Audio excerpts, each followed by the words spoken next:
Bobbin, Logan Murdock of The Real Ones. We have a great episode for you coming up with myself, Raja Bell, and the god Sam Amick. We recorded that at 9 a.m. Pacific time before the big news that Klay Thompson will now be a Dallas Maverick. He has signed a 3-year, $50 million contract reported with a player option to complete a sign and trade between the Warriors and the Mavericks.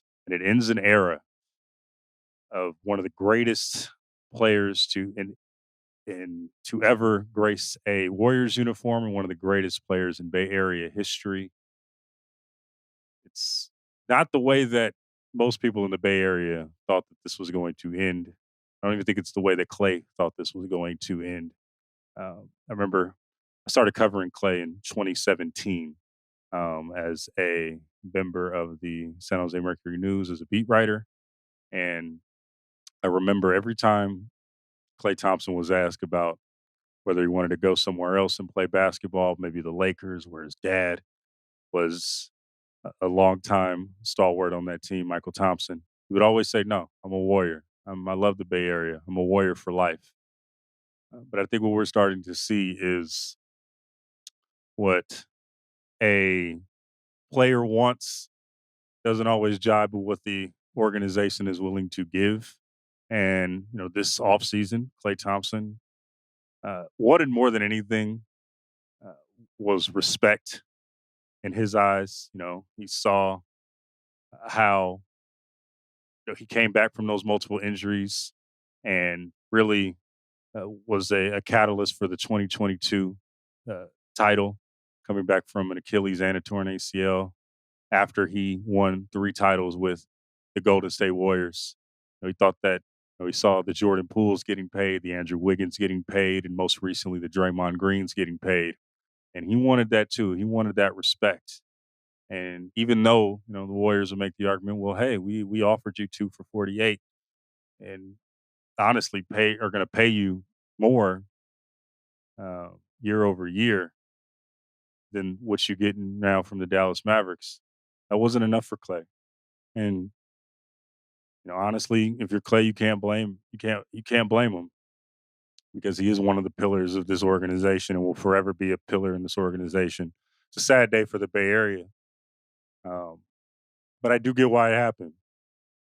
Klay Thompson that is going to the Mavericks isn't the Klay Thompson that you will see in highlights today. That's just not the case. He played well last season. Averaged 18, shot it near 40% from 3-point range.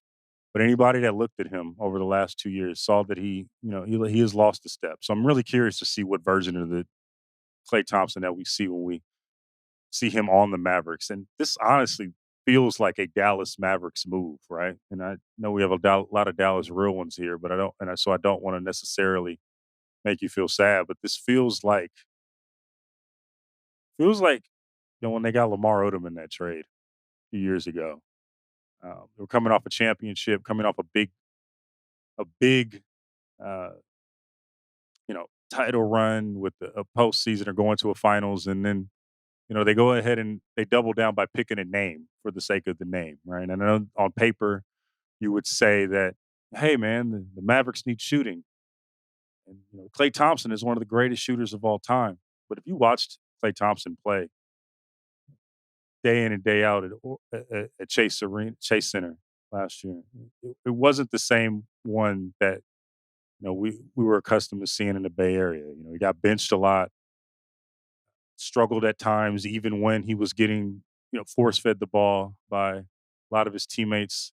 It was a frustrating year for Klay, and you could start reading the tea leaves at the end of that dismal performance against Sacramento in the play-in game that maybe he won't be back. There were a lot of staffers. Even when you ask, like, there was a lot of "I hope Klay comes back," and not necessarily "I think he's going to come back." And then you see his representation, and the Warriors weren't even talking as the Warriors went to go pursue Paul George and other players before Klay. And again, this is a guy that always had that not even just with the Warriors, but always had that chip on his shoulder because he felt like he was overlooked. He was the 11th pick in the 2011 draft. A lot of teams passed on him. And Klay is a guy that wants to feel wanted and wants to feel part of something that he's built. And if there was any level of, you know what, let's let bygones be bygones, let's try to make this work again, that was thrown out the window when the Warriors went to go pursue Paul George, even when they may or may not have having a real shot at actually getting him, which we will get into in the episode. But that really hurt Klay, and you could see why he wants to leave this team. And it's also yet another crossroads for the Warriors as you see this dynasty descending right in front of our eyes. They Mike Dunleavy, who took the job from Bob Myers when he left last year, hasn't had a good run so far. He is defined by one of the franchise pillars leaving in Klay Thompson. He is defined by the trade that he made for Chris Paul, trading away Jordan Poole, a young asset, and not really getting anything in return from it. Just a wasted season of Chris Paul that did not result in even a playoff berth. And then doubling down on Draymond Green when you had the opportunity to trade him, giving him 4 years, $100 million with the player option. Klay sees that and hurts him. And now we started the offseason with the Warriors trying to make deals to keep themselves in contention or get back into contention alongside Steph Curry. And now he's a 36-year-old future Hall of Famer who's staring down another season where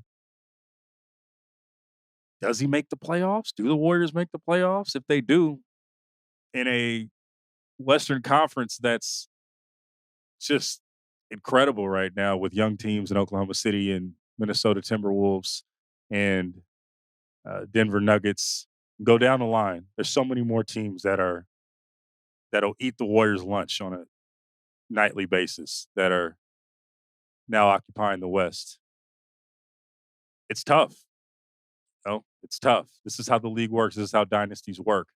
And Klay Thompson leaving is just it stings a little more, because at least the Warriors could have, if they couldn't win a championship, at least they can go out all together, which is a rarity in this league. But this shows how the league works, and it's going to be the spotlight is on Mike Dunleavy to see what he does with this, see how he can lead this group going forward.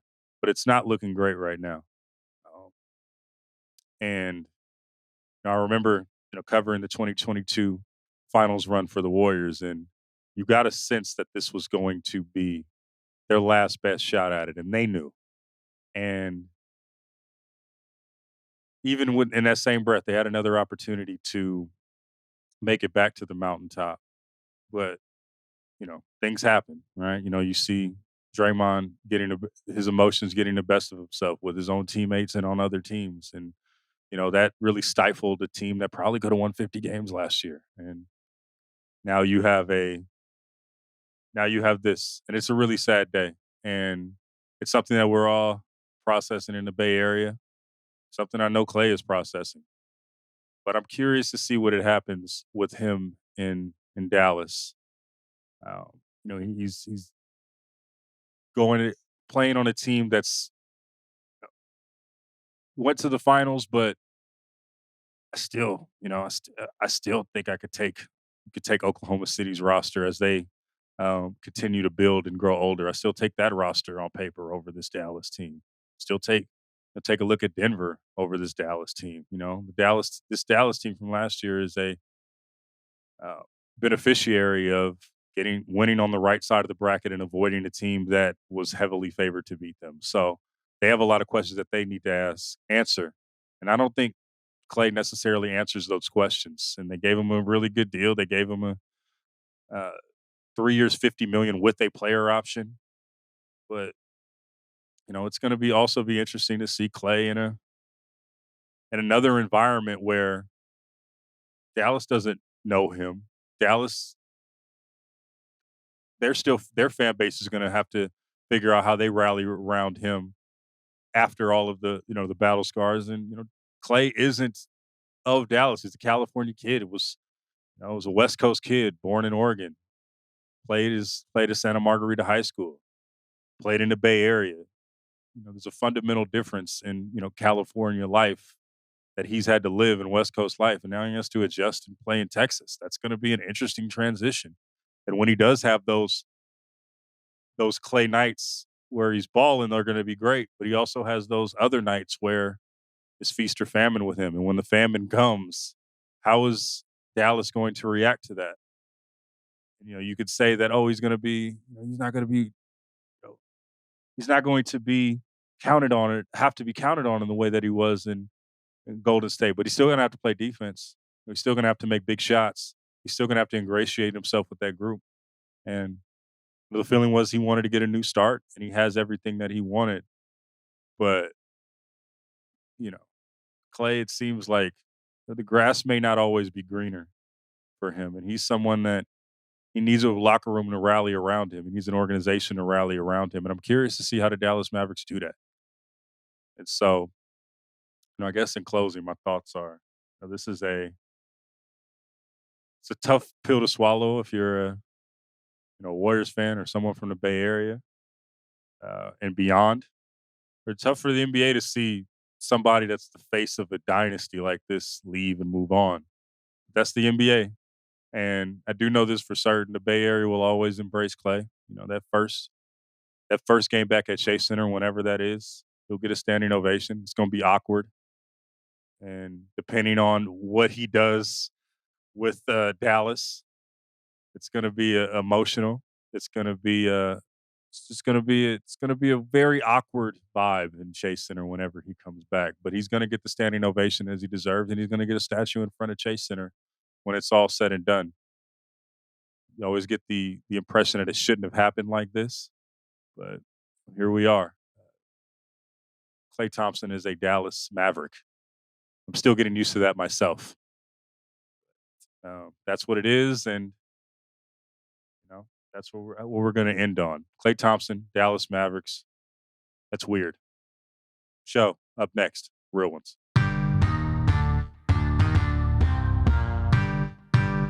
What's poppin'? Real ones. Logan Murdock here. Raja Bell there. Howard Beck is somewhere, but he's not here. Rembert, Browne, and a few. But first, we have a friend of the show in the building to talk free agency with us. Sam motherfucking Amick.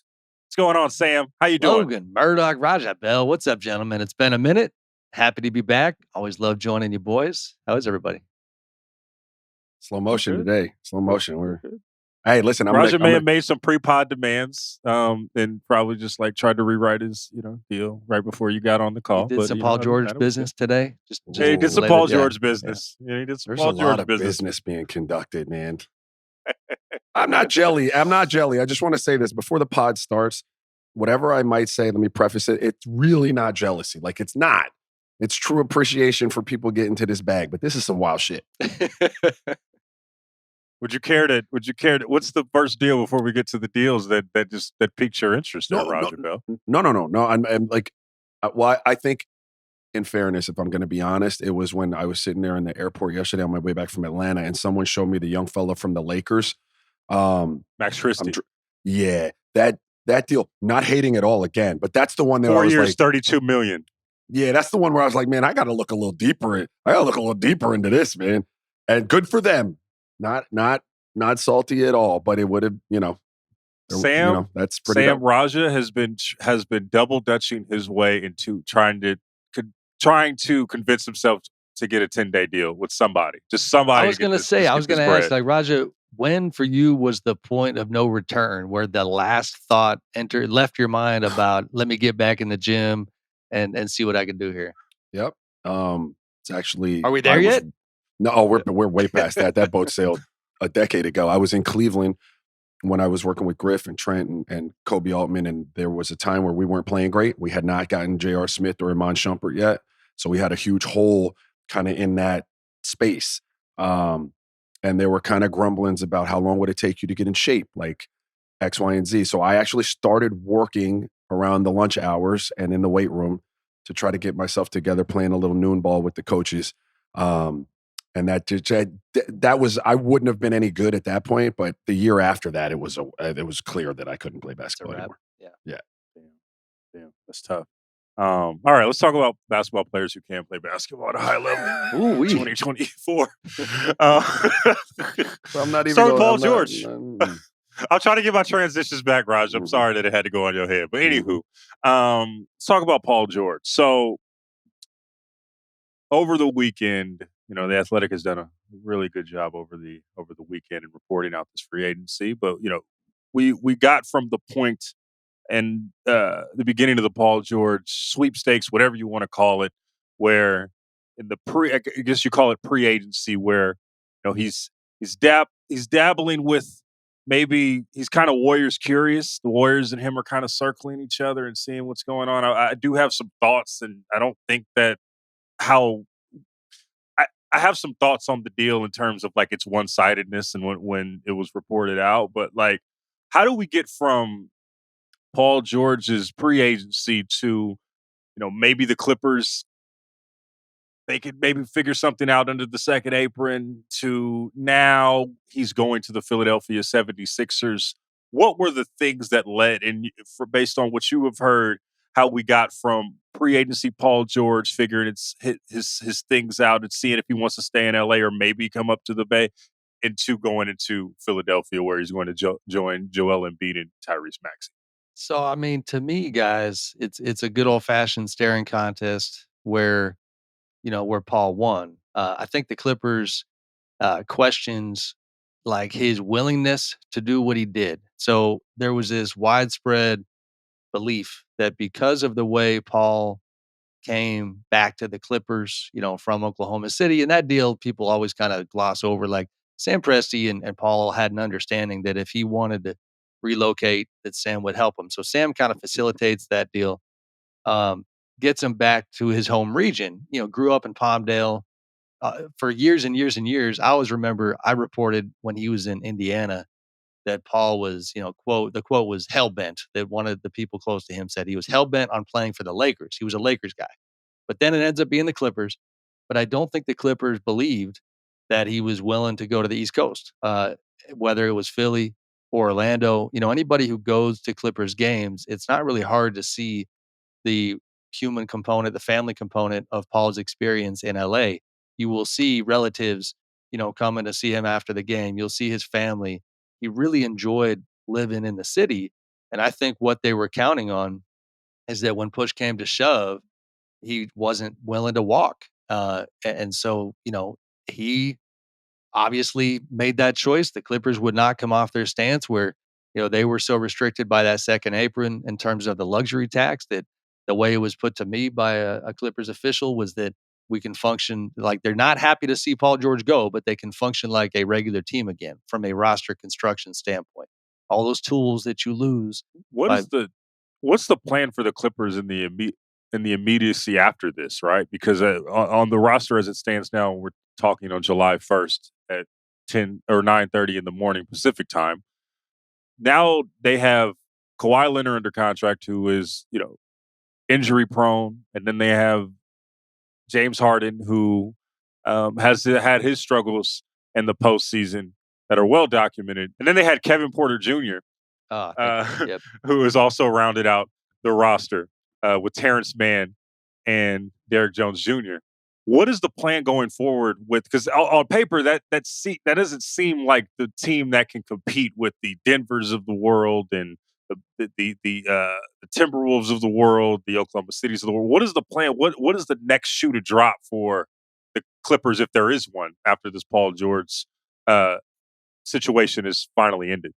I don't know that they have clarity on it. The only high-profile name of kind of any repute that I think is on their desk and their radar today, that honestly I don't think they're going to wind up landing, is Klay Thompson. So Klay is navigating his situation. Appears that that his preferences are Mavericks and Lakers. It seems like a kind of a neck and neck thing on that front, but there is mutual interest from the Clippers and Klay. So we'll see where that part goes.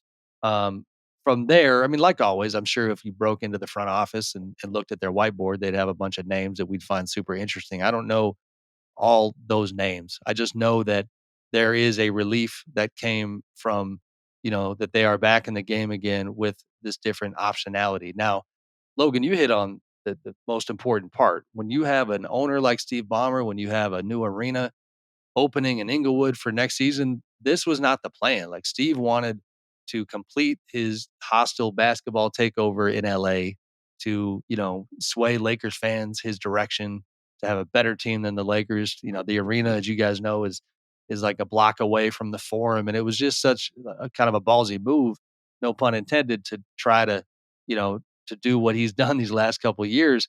This was not the picture that he envisioned. Now that being said, where it got uncomfortable is like, even if you brought Paul back, let's go ahead and like raise your hand if you had that squad as a top 3 West contender. I certainly did not. I lost faith in them. The health stuff, the unreliability, if you will. That squad didn't get the job done, and so now they got to pivot. That's well, look, for me, that's what it boils down to, right? Like you could bring Paul George back, and everybody in this world of, you guys are retaining what you have and making another run for it as Clippers fans think that's the best thing for your team. But in reality, the best thing for your team's not good enough to win a championship. Right. Like it's not. So, that's a hard pill to swallow, especially with that second apron. But behind closed doors, I mean, I have to imagine that you keep using the word relief, that they are sitting around, and while it might sting that he got out of there are moves that can be made now in a way that, I mean, at minimum, get you a look at something that you weren't going to get when it was Paul George, Kawhi, and James Harden. Like we've seen that. And you were going to tell me they were injured a lot, and we haven't really seen it. But that's it. You saw it, right? So that's a really tough spot to be in. But I'm with you in that there's got to be a sense of relief, at least with some people in that building, that now you can go out and do some things. Well, especially Raja, because the Sixers, just to quickly follow, like the Sixers, I love the move for Philly. I think it's the only play they had. Part of the reason you guys were nice enough to wait for me as I was late to the pod today. I was late because I was writing a column trying to share a few thoughts on this deal. And I endorse it wholeheartedly from the Philly side, but that's because they didn't have a plan B. There was nobody else on the board of Paul's caliber. And you got Joel Embiid, the former MVP, like who's always going to be kind of looking at greener pastures with good reason because he's that talented, even with all the health history. Like Joel is one of those guys that you've always got to make sure you either put a team around him or you move him. It's one of the two. And so I love it for Philly, but if you're the Clippers, you're like, you know what? You go ahead and pay Paul George $60 million when he's 38 years old. Like, we'll see how that looks on the back end of the deal. We got to wait to see how that part transpires. But yeah, I do think there's some relief because the Clippers, it wasn't just the second apron. You could tell when you got Kawhi agreeing to a 3-year deal, James Harden agreeing to a 2-year deal. They wanted to show respect to these older players, but they were not willing, obviously, to go to those lengths and pay Paul at that age. Well, there's a question I do want to actually stay on Paul George for a second. We'll get to Klay in a bit, but I want to talk about, was there any other teams before? Because the timeline of Paul George making this was he either could have opted out of his contract, which he ended up doing, or opting into his contract and trying to get a trade worked out and get an extension with another team. One of those other teams was the Warriors, who reportedly wanted to give him a full max. My question to you, though, Sam, is how serious were those talks between the Clippers and the Warriors? Because on the surface level, it looks like, why would the Clippers, if, at least their publicly stated mission is to win a title, why would they help someone in their division, right? And from all the tea leaves that you hear, it seems like the Warriors were probably picking up the phone like, hey, what can we give you for Paul George? And the Clippers, Paul George seems to be interested. What can you give it? What can we do? How can we make a deal? And the Clippers are like, that's probably not going to be the play. From am I correct in thinking that this was probably a one-sided thing with the Warriors probably coming to the Clippers and saying, hey guys, let's make a deal, and the Clippers are like, we're not going to help you. Is that more of a line, or were the Clippers more engaged than? I think you're What close, what what Logan, but yeah. they were engaged. But I think the price tag was really high. Like I stumbled on another scenario that I thought was pretty informative to your question. So Denver legitimately took a look at the Paul George situation and were made aware of what it would take to bring him to town. And the problem, which is similar to the Warriors, is that okay, you decide, all right, you know what, we can do 4 for 212 million. We can swallow that pill. But now on top of that, and that's a tough pill to swallow, let's be honest. Now you've got the Clippers going, okay, cool. So that's phase 1. Now phase 2 is we need, your young prospect. We're going to need some picks. Like we're going to have to empty the cupboard in order for us to want to do this again because it goes back to I think their lack of belief that Paul was truly willing to walk. They were putting that bar really high in trade talks with teams, and the Warriors are no different. Where okay, you're going to give Paul the max, but let's talk about Kaminga or let's talk about Moses Moody. Can we get a pick in there? And again, that's a division rival that makes it even tougher. So I don't think the Clippers' level of interest was through the roof, but I think it was real. But again, their payroll had been so wrecked that even those, a lot of times they would look at pieces coming back in a sign and trade. And even those pieces, even though they weren't as big as a Paul George contract, they were problematic because they were every contract was getting them closer to the danger zone, if you will. And I think again, to go back to Raja's point about the relief on the Clippers side, I think at the end of the day, for them, it was just a cleaner out to go the way they went. Let's let's pivot to Klay Thompson really quickly. Me and Raja have had our thoughts that are very public on this podcast of what Klay should not have done during this negotiation or lack thereof one, right? Because there really wasn't much talk after the season between both sides, the Warriors side and Klay Thompson's side. And there were a lot of scars from Klay Thompson. Um, and it seems like at this point, his pride is going to end up making him take less from a team, right? Even if it's a sign and trade going to Dallas, or if he takes, I think the Lakers. I think the Lakers mid level exception something like $12 million, and he could have gotten from the Warriors at least something upwards of 20 something million dollars, way above market rate if they got back to the table. But where is Klay right now in this one? Where do you think he is leaning to? Because it feels like on the surface, Dallas can give him the most money and most bang for his buck with the sign and trade. But the Lakers, obviously, his dad is there. He grew up a Laker fan. There is another nostalgic pool that is taking him, just the prestige of playing with the Lakers. Where is he right now as we sit at 9:41 a.m. Pacific time? I mean, I would love to know exactly where he's at in terms of his head. I don't have clarity there. I do find these particular candidates or suitors so interesting in the context of Klay Thompson. So this hit me last night, and Raja, this has some threads from your past life with the Cavs. Is it makes me laugh that on one side of the fence, you've got Klay considering a Mavericks team that just got buoyed by one Kyrie Irving. Kyrie with his kind of renaissance year finals run. A lot of reasons that a guy like Klay should want to play with Kyrie and obviously Luka. On the other side, you've got the other guy who Klay and the Warriors used to bust in the finals quite a bit in LeBron James and the Lakers.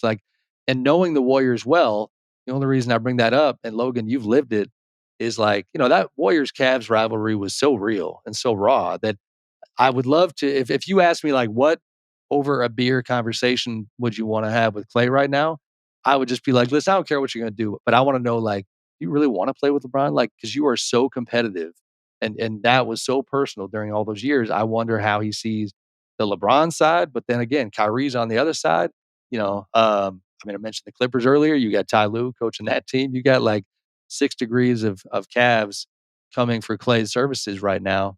The intel, at least as of now, if I had to give it a front runner status, I feel like Dallas is out there in front. The part where I have a hard time truly believing that is, again, Logan, you've lived this, is Klay is such a vibe as a person and his boating That's the way to put it. lifestyle. Yeah. And his love of the Bay. It's like Dallas is landlocked. You know what I mean? And like Dallas is hot as hell. And I was just there during the playoffs, and it's humid, and it just does not scream Klay Thompson happiness. You know what I mean? Just from a non-basketball standpoint. That part, I don't know what percentage of his calculus that stuff is, but part of me is like, Klay, like, go to LA, be living on the beach, have a pier for your boat, just be up and down the coast. So in that regard, I'm dying to see what he does here. I will say, friend of the show, Sean Marion, lives on a lake in Dallas that looks very much like an ocean. Just for those of you who don't know. I don't know that I'm you going can to see the wrong other, spots, the other Raja. bank. Yeah, me too. I mean, I've never been there either. I just seen it on Instagram. Sam, you said something that was interesting. You're talking about having a beer with Klay and how that rivalry was like that intense, and whether he would want to play with LeBron.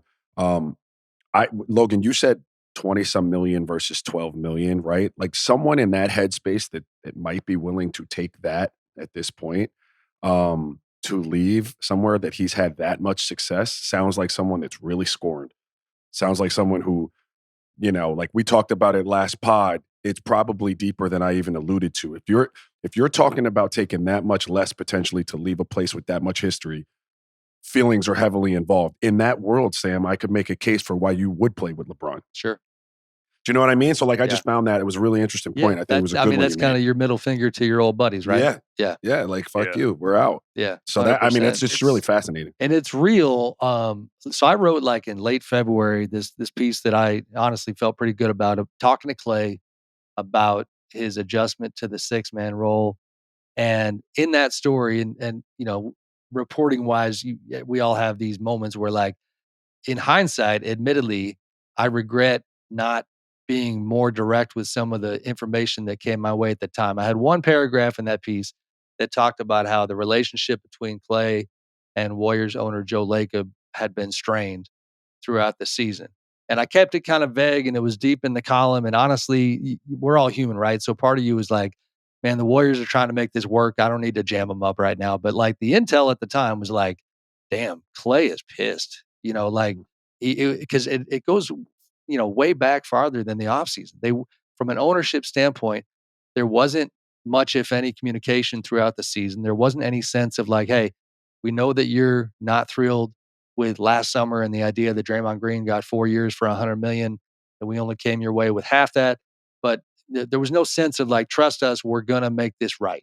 There was none of that. There's no messaging. Steve Kerr had his own relationship with Klay where they made that work. And so I don't want to, mischaracterize it and say that it was all throughout the organization.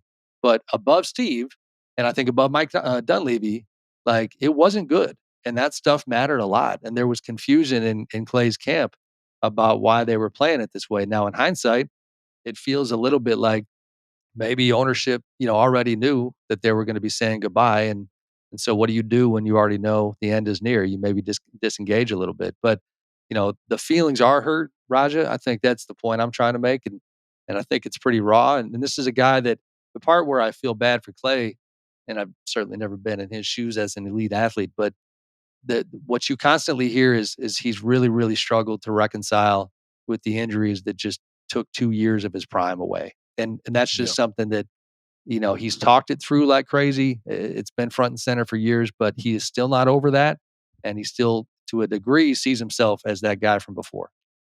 What's tough? Sorry, Logan, but what's tough about the Klay situation? Like, I've never been a Klay Thompson either, but I had my own,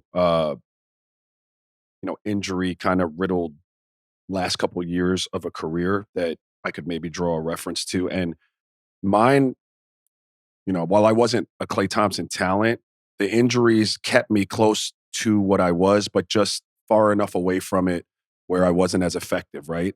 And when you're that close to what you think you always were, it's really hard to see it. Everyone else sees it, but you just think it's right there, right? And so I only say that because Klay, since he's been back, hasn't been the same, but man, he still can play. Still really good. Yeah. It's not like he fell off a cliff in a way that you would have to say to self, hey, I just don't have it anymore. And that's the tough spot to be in, where it's like, no, guys, look, I believe it, I see it, and I'm one game away from it.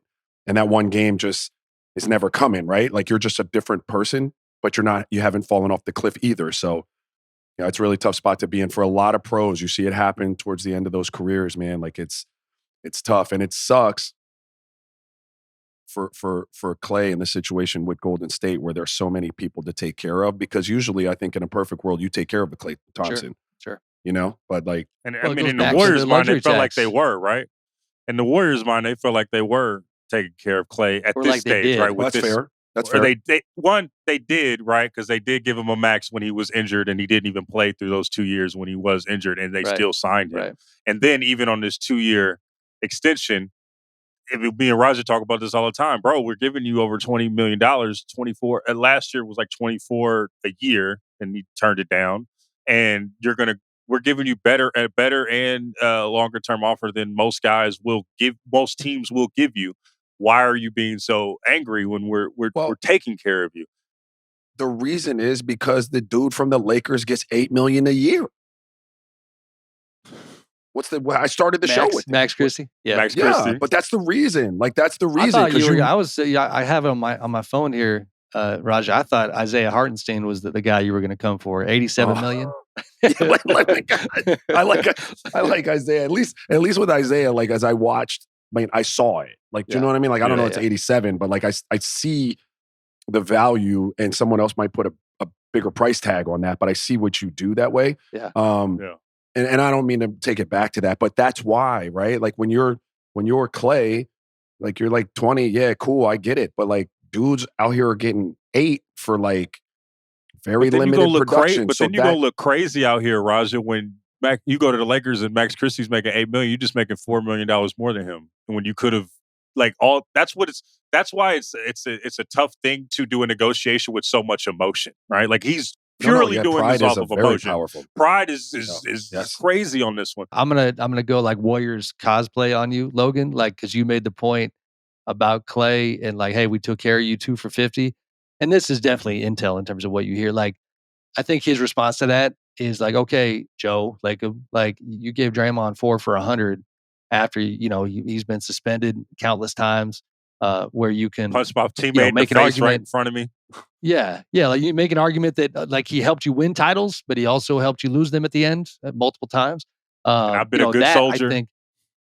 I think that's it, because it was such a brotherhood and a personal experience between Steph, Draymond, and Klay. I think, not to be dramatic, I think it for Klay, it's kind of a heartbreaking to be the one who just gets iced at the end. I think that's probably how he sees it.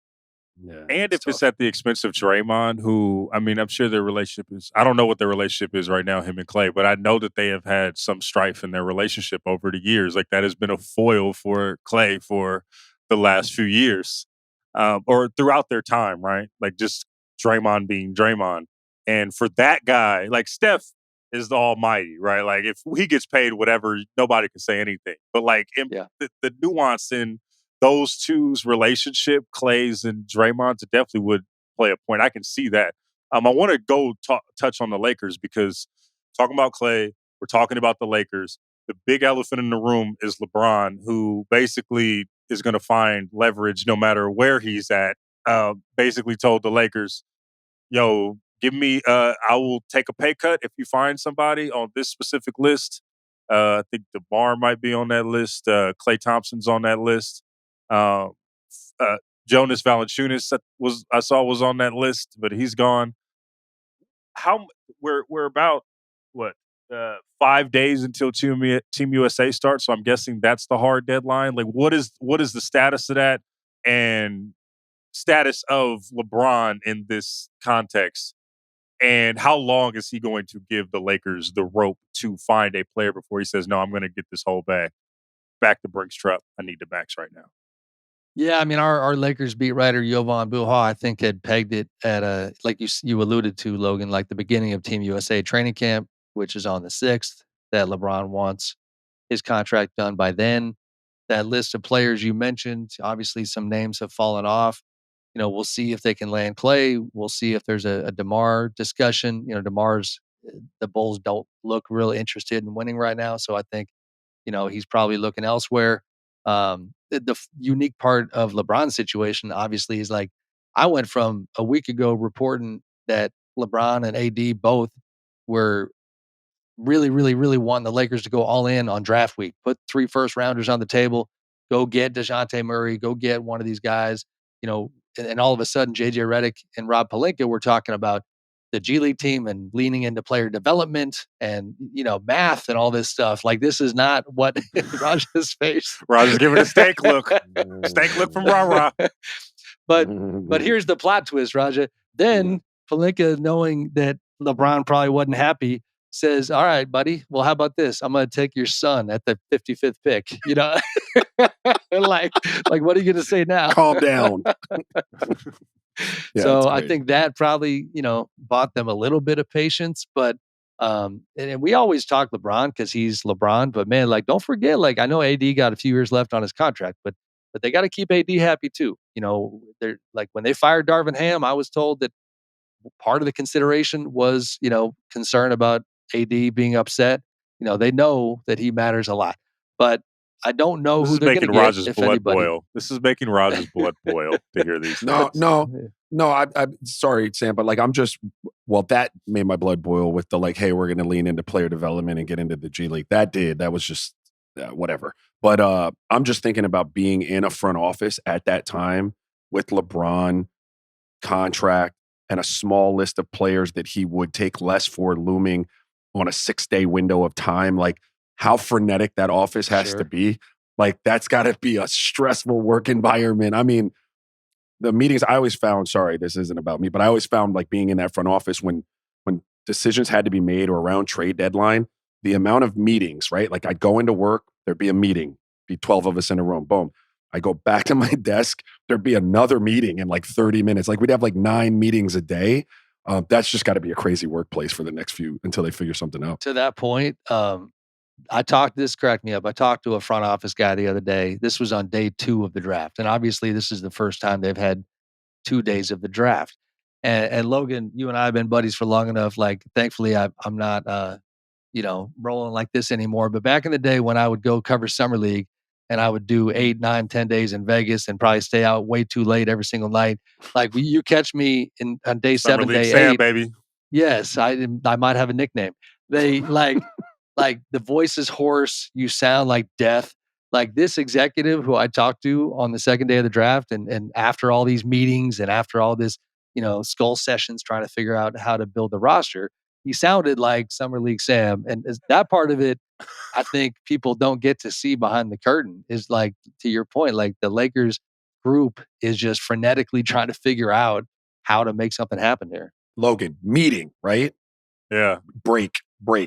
Everybody goes to their desk.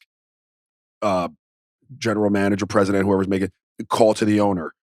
15 minutes later, meeting, all day long until you're going to get some sort of resolution and we can actually swing at something. Never mind if that works, because if it doesn't work, now you're taking a meeting again to start the process over with another candidate. It's incredible. Jesus. So, Sam, who was the guy that LeBron is leaning towards as a guy that's I want him? There's the list of people, but who was the one that LeBron is leaning towards? Please, go get him, go get this person. Who do you think now is that guy? I'm admittedly kind of educated guessing, if you will. I think it's Klay, but it was DeJounte Murray before. I mean, that was the one. And this is where, again, it's tricky to report on because these guys are people, they are humans, and they're also and this is pieces. Such a fluid process. Well, and they're pieces on a chessboard too. So but Austin Reeves was at the center of that discussion, meaning that everybody in the league knows that if you want, if there's a guy that you're trying to get from the Lakers in the deal, it's Austin Reeves. And they have treated him by and large like he's untouchable. And I don't think there's that face again. Ever since THT disgraced the Lakers with his presence. Yes. Raja, with every ancillary piece that is deemed untouchable with the Lakers at that particular time, Raja just gets fucking flustered. Well, and this is really it's nothing personal toward him when it comes to his teammates. At all. No, but that is the absolute fork in the road for the Lakers. Everything is about Austin Reeves. I was told they did not get in on DeJounte Murray at all because they didn't want to give up Reeves. Because of Austin Reeves? Well, but also we talk contract stuff, right? We joke about this guy making too much, that guy making too much. To the Lakers' credit, they got Austin on a below market deal. And Yeah. so now they really have this out. And I do kind of get it. I don't know that I agree with it, but they have this out of like his upside is still here. He's not there yet. The value is there. Value. Yep. If you're going to compare DeJounte Murray to Austin Reeves, it's not just a matter of which one helps you more. It's a matter of which one helps you more within the context of their respective contracts. And that's, where I think there has been a disagreement internally. Well, that's there. See, that's the part for me, the disagreement internally, because I was talking about you can't straddle the fence when you have LeBron singularly, right? Yeah. You certainly can't straddle the fence when you have LeBron and AD. Like, I don't see the path to like protecting the assets and the value in a contract, and swinging at the type of players that you need to take swings at to pair with these dudes to win a championship. Like, that's too fine of a line to try to walk. Like, you have to pick a lane.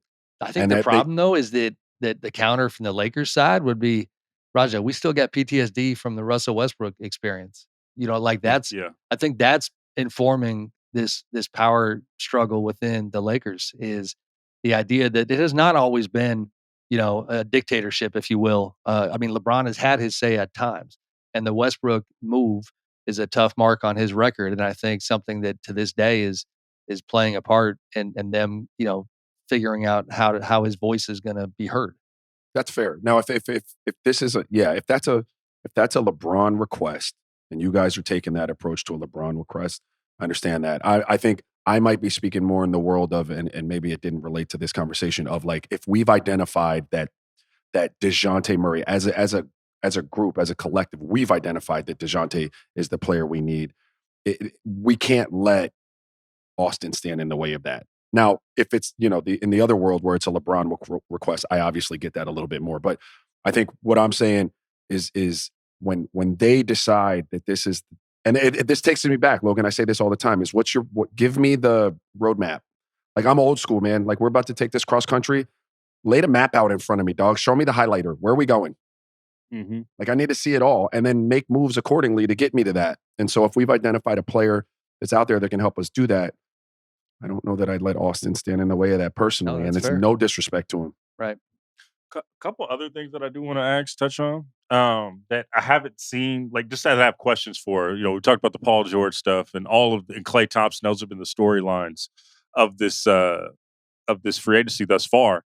But what's next for the other teams? Like, I'm thinking about the Timberwolves and Karl Anthony Towns. Are they going or New Orleans with Brandon Ingram? Like, is there any traction on maybe a trade for either one of those guys? Right, because we all know in the Timberwolves situation, their cap space is just non-existent, and Towns' contract is mammoth. What have you heard on that end, and also in New Orleans with Brandon Ingram?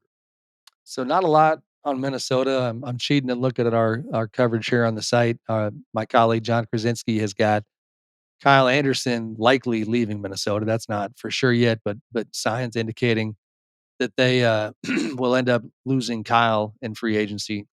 And that, like you said, Logan, their payroll situation is about as loaded as anybody in the NBA.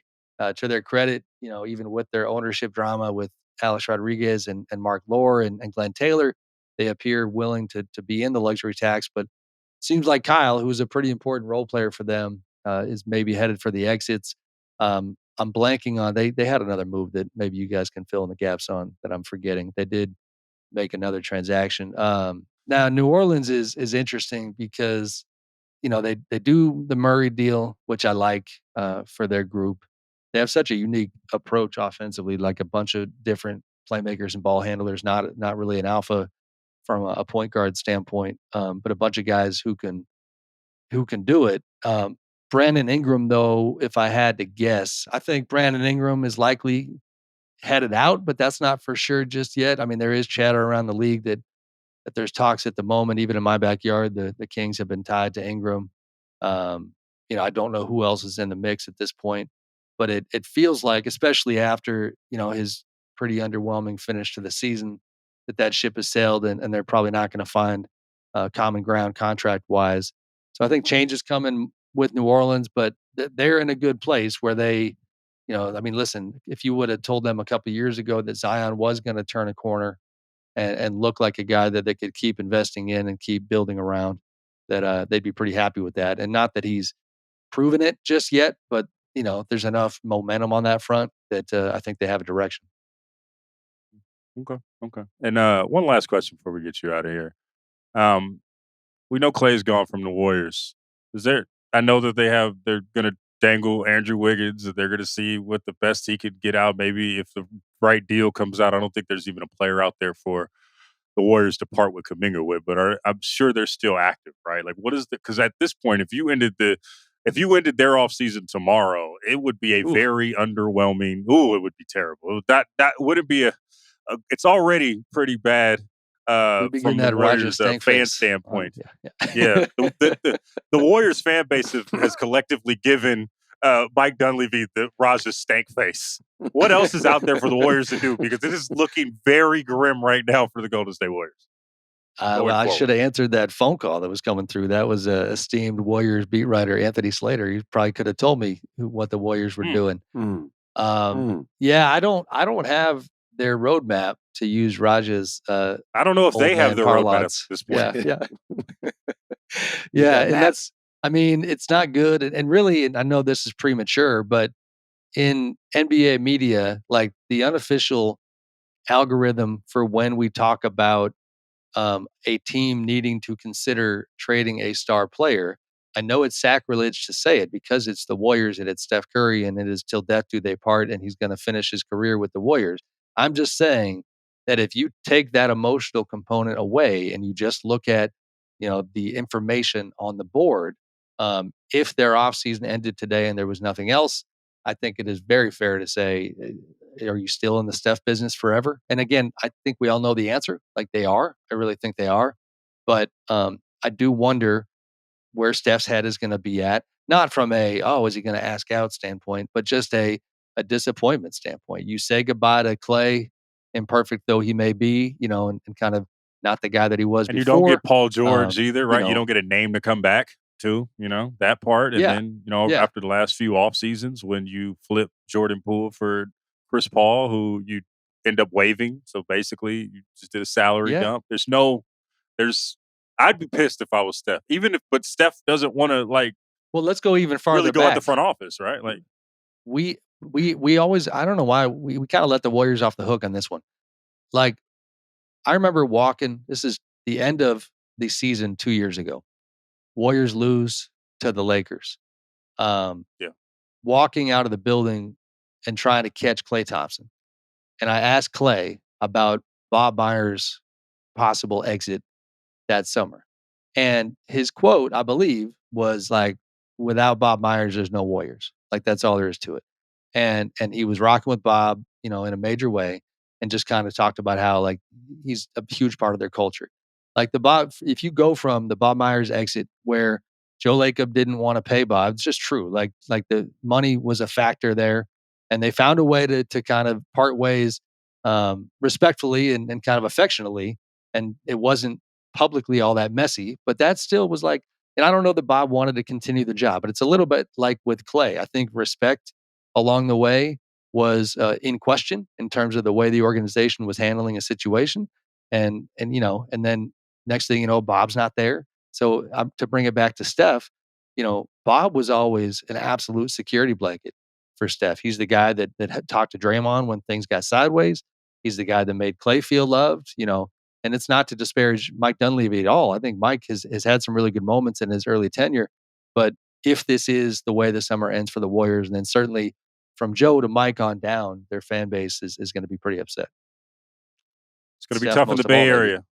Yes. Yeah, it's going to be a tough summer in the Bay. You're about to be coming up to Sac a lot, Logan.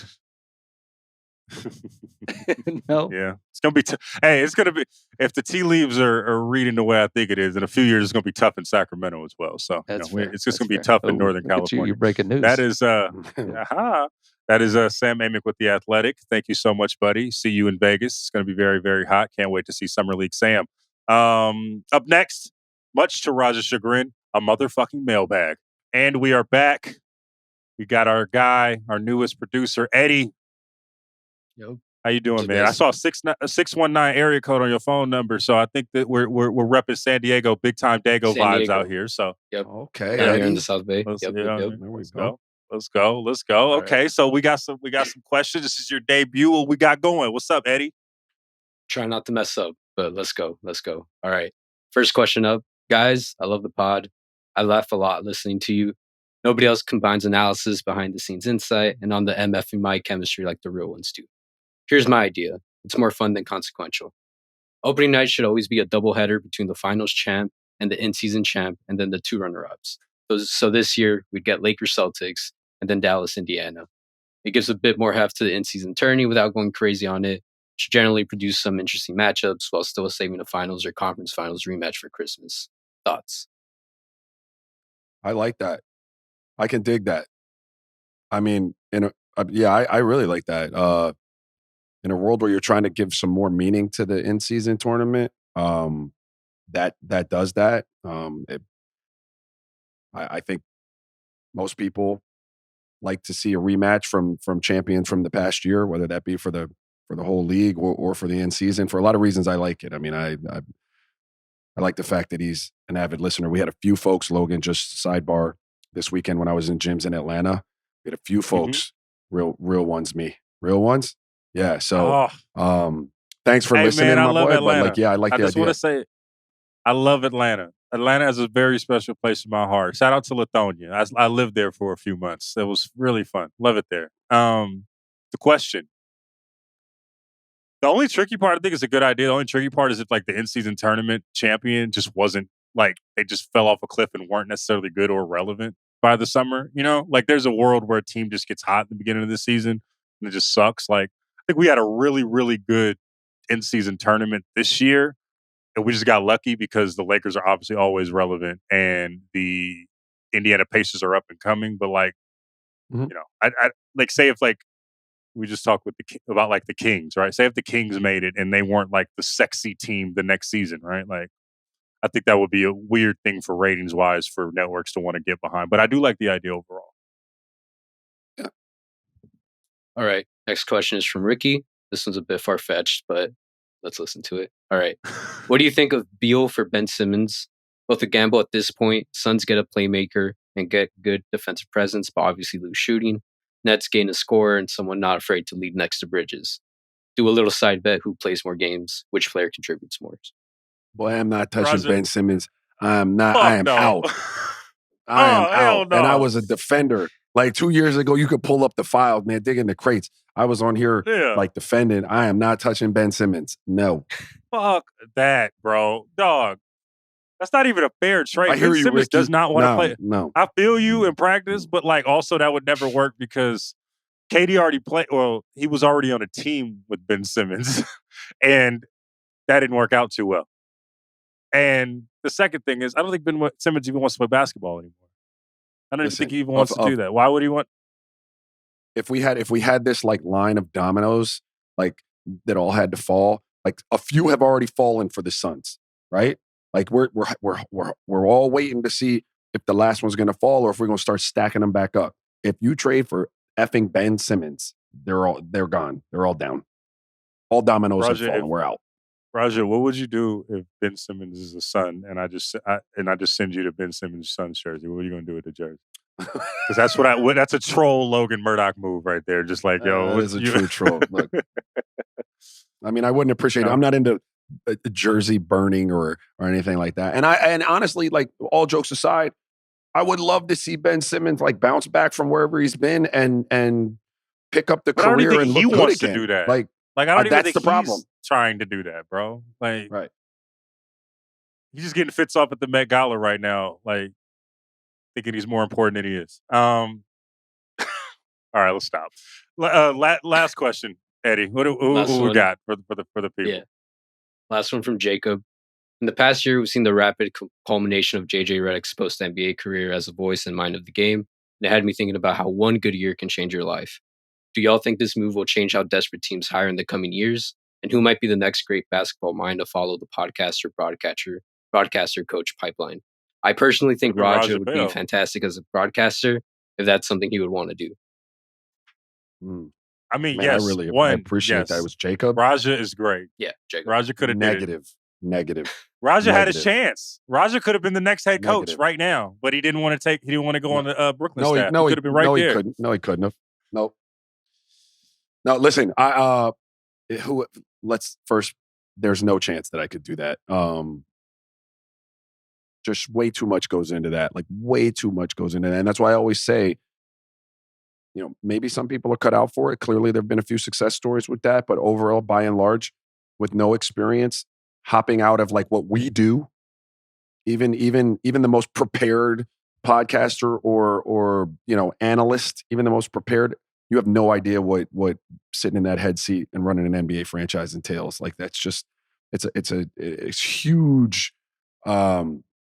responsibility. Who would be the next one to come up out of the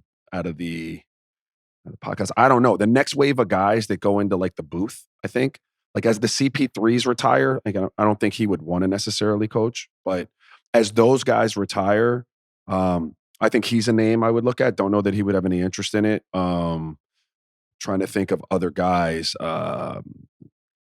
that would do that. It's funny. It's usually like a role. It's usually a role guy in some way that has the real success as a coach. Yeah. I don't know. I know CJ McCollum, certainly I maybe? couldn't do it. I don't know. CJ McCollum's not a terrible name. Yeah. Trying to think of other dudes, man. Throw names at me, man. Like, PJ Draymond Green. Tucker. No. No, not Draymond. I don't know about PJ Tucker either, necessarily. I don't think he would want to do it. Yeah.